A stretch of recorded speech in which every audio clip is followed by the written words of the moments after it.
শুভ সকাল বন্ধুরা, আমি মধু চলে এসেছি একটা নতুন ভিডিও নিয়ে। মেঘাচারুর সারাদিনে তোমাদের সবাইকে স্বাগত জানিয়ে আজকের ভিডিওটা আমি শুরু করছি। প্রথম থেকে শেষ পর্যন্ত দেখতে থাকো, আশা করছি খুব ভালো লাগবে। আর আমার ভিডিওর মধ্যে যদি কোনো অংশ ভালো লেগে থাকে তাহলে একটা লাইক করে দিও, আর আমার পরিবারের সদস্য হয়ে পাশে থেকো।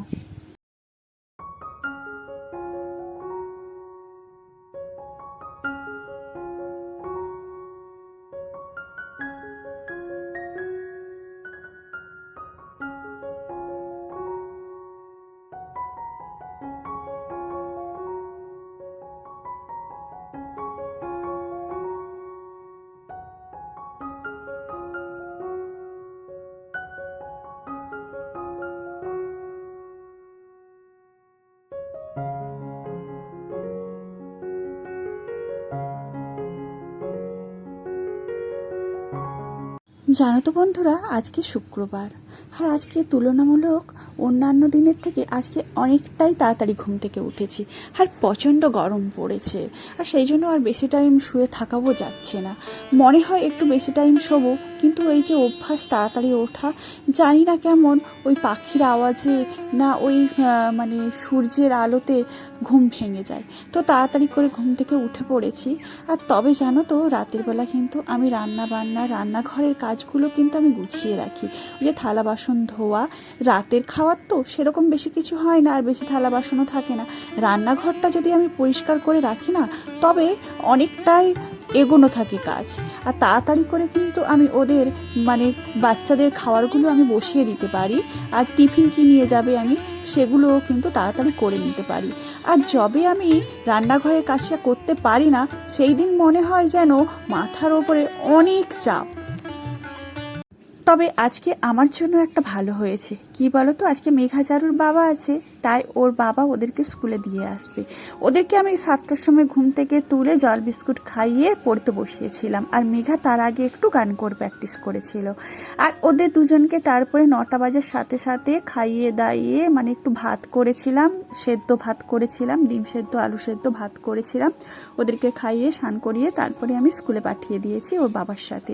তারপরে এখনও আমার অনেক কিছুই কাজ বাকি আছে, আর ওরা না বেরোলে কিন্তু আমার সেই কাজগুলো আমি হাত দিই না। যেমন ঘর মোছা, ঘর ঝাড়ুটা ওই সামান্য একটু হালকা করে দিয়ে দিই সকালবেলা, তবে ওরা বেরোনোর পরে আবার কিন্তু আমাকে ভালো করে দিতে হয়। আর কালকে জামা কাপড়গুলো দেখো পড়ে আছে, তা ভেবেছি যে ওই জামা কাপড়গুলো তুলে আর ভাঁজ করি। আর জানো তো, এখন রোজ না ঘর মোছালে না ঘরে না পা ফেলা যায় না। আমাদের এখানে এত ডাস্ট আসে, ওই কালো ছাইয়ের ডাস্ট আসে, জানো তো, পা ফেললেই পাটা কালো হয়ে যায়। আর একটু যদি ঝড় উঠে, আর সারা দিন আমাদের জানালাগুলো লাগিয়ে রাখতে হয়, তবে কি সন্ধ্যের পর থেকে কিন্তু খুলতে হয়, না হলে কিন্তু একেবারেই ঘরে থাকা যায় না। তোমাদের সাথে কথা বলতে বলতে দেখো ব্যালকনিটাও আমি ধুয়ে ফেলেছি, আর জামা কাপড়গুলো গুছিয়ে ফেলেছি, আর ঘরটাও কিন্তু মুছিয়ে নিয়েছি। এই যে ঘরটা মুছিয়েছি, জানো তো, এই সোফাতে বা খাটে বসতে ইচ্ছে করে না। ওই মেঝের মধ্যে মনে হয় কখনো কখনো শুয়ে পড়ি, বসে পড়ি, মানে একটু ঠান্ডা থাকে। তবে যদি বা 12:30 বেজে যায়, আর মেঝের মধ্যে পা ফেলা যাবে না, এতটাই গরম। যদি বসি না, পায়ে না চ্যাক করে ওঠে, তাই আমাদের বীরভূমে গরম, মানে থাকা যায় না। যদি তোমরা কেউ থেকে থাকো তাহলে তোমরা জানবে যে বীরভূমে কতটা গরমের সময় গরম, আবার শীতের সময় কতটা ঠান্ডা থাকে। জানো তো বন্ধুরা, কালকে যেহেতু বৃহস্পতিবার ছিল, সেই জন্য একটু রাতে ভাত করেছিলাম। আর ভাত এত গরম পড়েছে, রুটি খেতে ইচ্ছে করছে না, ওই ভাত করেছিলাম। কিন্তু রাতে ভাত তো সবাই অল্প খায়, একটু বেশি করেই চাল নিয়েছিলাম। মেঘার বাবা বলেছিল যে একটু বেশি করে চাল নাও, তাহলে কালকে সকালে একটু পান্তা ভাত খাবো।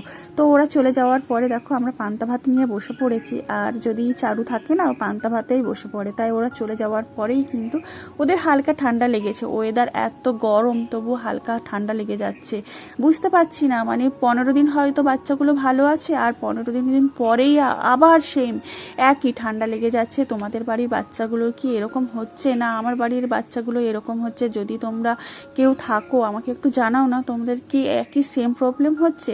জানি না কেন, হয়তো 15 দিন ভালো আছে, আবার ঠান্ডা লেগে যাচ্ছে। ওয়েদার খারাপ, এতটাই ওয়েদার খারাপ, হঠাৎ করেই ঠান্ডা, হঠাৎ করেই গরম।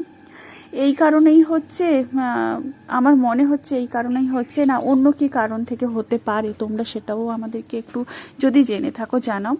তো আমরা ওইদিকে মেঘার বাবা আসার পরে দেখো আমরা ওই পান্তা ভাতটা খেয়ে নিয়েছি। আর এইদিকে এত গরম, তাই ভেবেছিলাম যে হালকা পাতলা একটা রান্না করব। আর 3 পিস মাছ ছিল, আর একটা বলেছি যে ডিম সেদ্ধ করে নেব, তো আমি ওটা খেয়ে নেব।